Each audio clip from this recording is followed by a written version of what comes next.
Hello guys, good morning. Andito tayo sa dito na tayo sa Misamis Oriental. Dito tayo natulog sa Kubotel. Ayan. Ang ganda ng siya, guys, Kubo. Oh. Murang-mura, affordable lang. Anong tawag doon? Budget meal. Oh.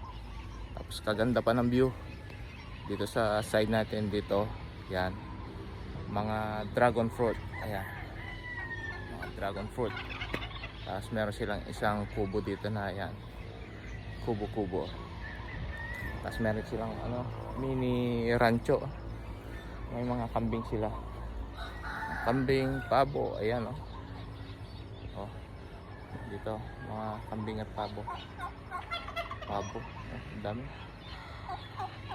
Ganda na tanawin dito, guys, oh. Yung buhay na masarap. Simple lang, oh. Tapos sarap ng hangin. Sariwang sariwa. Walang pollution, oh. Ganda ng tanawin. Guys, maya maya nasa racetrack na tayo, so see you there. Nasa likod lang daw ng Central School. Okay, fights na.